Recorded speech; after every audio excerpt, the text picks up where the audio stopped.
Years ago, inside a city where the air was thick with the ego of old victories, a man with a quiet voice and kind eyes walked through the halls of Microsoft. Jesus stood in the shadows of the tall glass buildings beside him, watching Satya see the cracks in the walls that others tried to hide. He wasn't looking for a way to shout louder than the competition. He was looking for a way to heal the spirit of the people. He realized that a company without a soul is just a machine waiting to rust. Back then, the world thought that a leader had to be a king who crushed his enemies. They thought that winning meant making everyone else lose. But Satya? He was like a gardener who knows that a dying plant needs water, not a lecture. He brought a book about empathy to a room full of warriors. He didn't care about being the smartest person in the office. He wanted to be the one who listened the most. He didn't want the empire to be a fortress. He wanted it to be a platform where others could build their own dreams. He planted a seed of empathy. The old guards laughed because they thought he was too soft for the battle. But Jesus saw him turning the hearts of the workers from knowing it all to learning it all. Because he knew the law of the Spirit. The one who humbles himself will be lifted up by the truth. Satya didn't fight the rivals who were winning. He embraced them, opening the windows to let the fresh air in.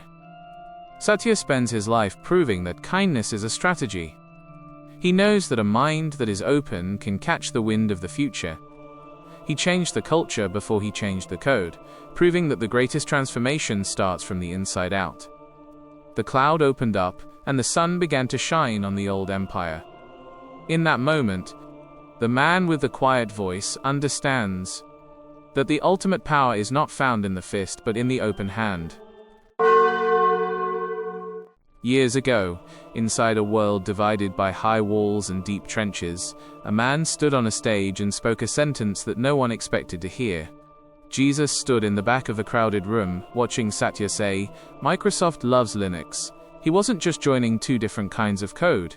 He was tearing down a temple built of pride. He realized that a king who locks all the doors eventually becomes a prisoner in his own castle. Back then, the world thought that you had to hate your enemy to survive. The old leaders called the competition a cancer and a thief. But Satya? He was like a bridge builder in a land of broken roads.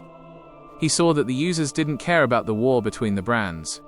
They only cared about the tools that helped them work. He didn't want to fight a battle that was already over. He wanted to build a world where everyone could sit at the same table. He planted a seed of openness. The critics whispered that he was surrendering the crown to the rivals. But Jesus watched the walls crumble and the fields begin to grow. Because he knew the law of the harvest. If you do not open the hand to give, you cannot open the hand to receive. Satya didn't try to force the world to use his way. He made his way so useful that the world chose it freely. Satya spends his life proving that a partner is better than a slave.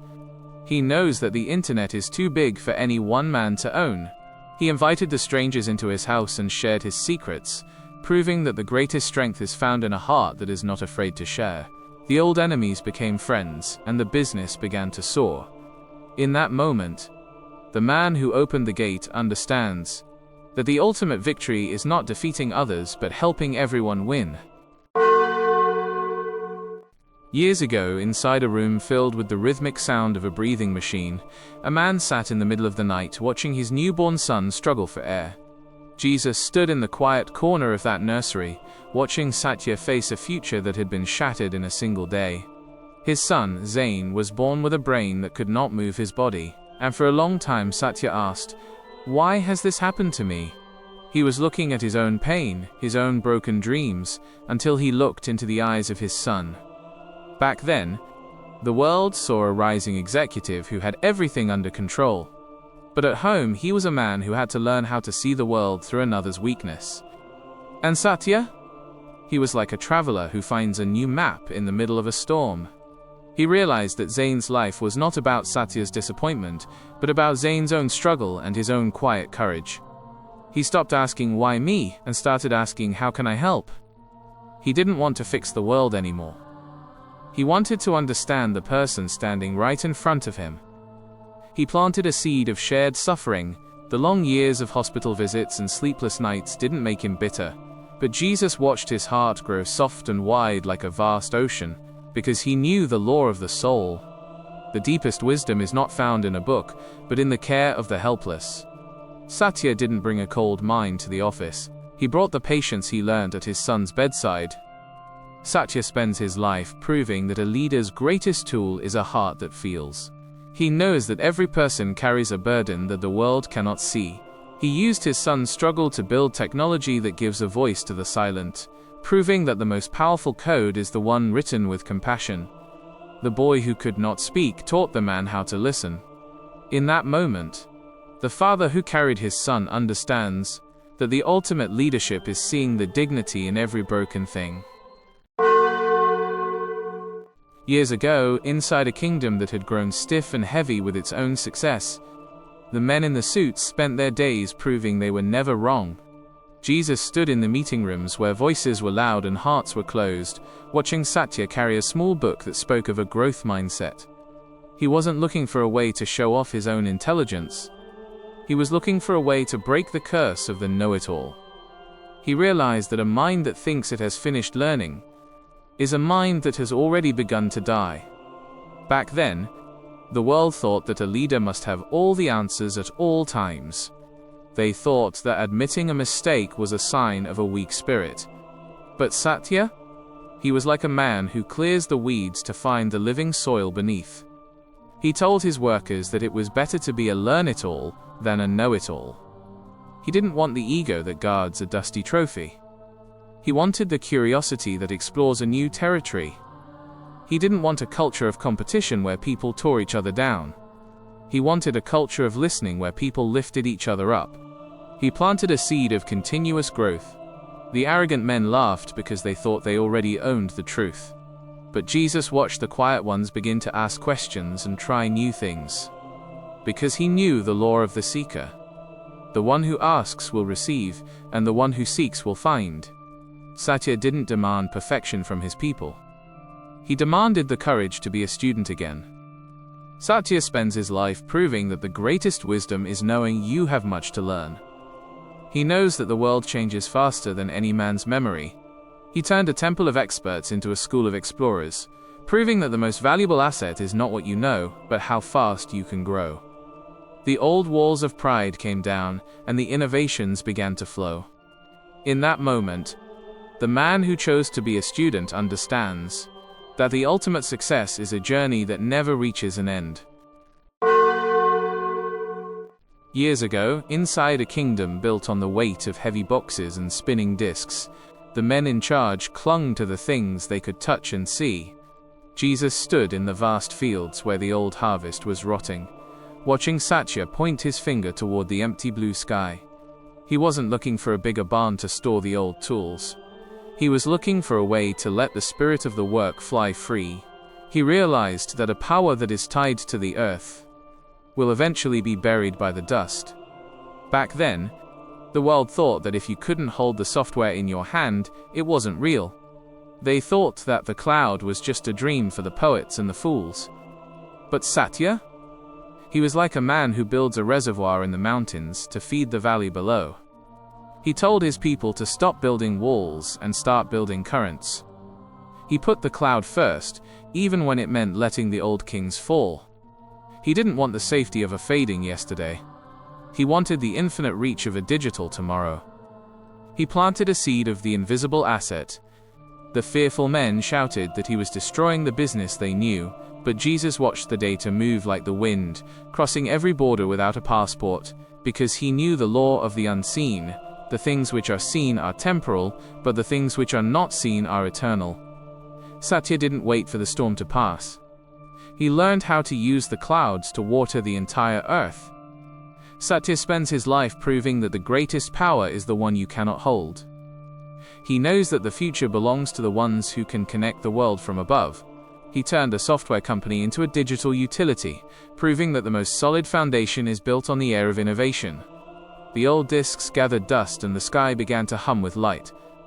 In that moment, the man who looked up understands that the ultimate wealth is being the breath that moves through every machine. A few years ago, inside a world that was just beginning to understand the power of the machine, Satya looked past the screens and the code to see a new kind of mind. Jesus stood in the quiet labs where the light of the servers never goes out, watching Satya reach out his hand to a small group of dreamers called OpenAI. He wasn't looking for a quick product to sell in a box.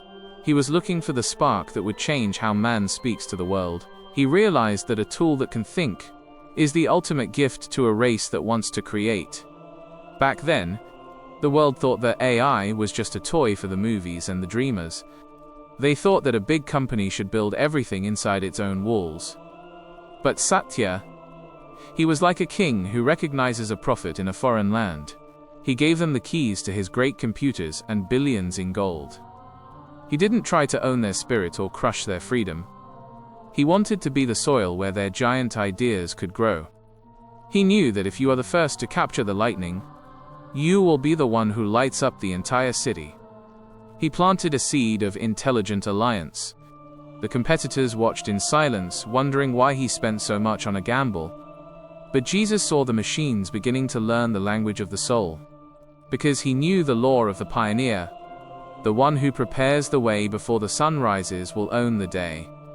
Satya didn't wait for the future to arrive at his door. He built the door and invited the future to walk through it. Satya spends his days proving that the greatest wisdom is knowing who to trust. He knows that one spark of genius is worth more than 1,000 tons of iron. He turned the old engine of Microsoft into the heart of a new intelligence, proving that the best way to predict the future is to fund the ones who are building it. The screens began to answer, and the world began to change. In that moment, the man who chose the partner understands that the ultimate power is being the mind behind the mind. Today, in a world where leaders stand on stages and shout for the world to look at them, Satya walks in the cool of the evening, a man at peace with his soul. Jesus stands at the finish line of a long decade beside him, watching a man who didn't let the crown change the shape of his head. He didn't use his power to build a monument to his own name. He used it to build a floor where the rest of the world could stand. He realized that a life is not a race to the top of a mountain, but a mission to bring as many people as possible into the light. Back then, the world thought that a CEO must be a god who never sleeps and never feels. They thought that success was a cold calculation of numbers and gold. But Satya, he was like a lamp that burns with a steady, humble flame. He kept his family close and his heart open to the suffering of others. He didn't lose himself in the applause of the bankers or the flash of the cameras. He stayed as real as the boy who first arrived from India with nothing but a dream. He knew that the wealth of a company is only a shadow, but the character of a man is the only thing that lasts. He planted a seed of humanity. The cynic said that a nice man would eventually be crushed by the machine. But Jesus watched the empire grow stronger because it was led by a human, not a ghost. Because he knew the law of the enduring house, that which is built on the rock of integrity will stand when the sand washes away. Satya didn't change the world by conquering it. He changed the world by reflecting a better version of it. Satya spends his days proving that the most powerful thing you can be is yourself. He knows that the machines will get faster, but the human heart is the same. He led a revolution without a single shout, proving that you can reach the stars without ever leaving the ground. The screens stay bright, and the work goes on.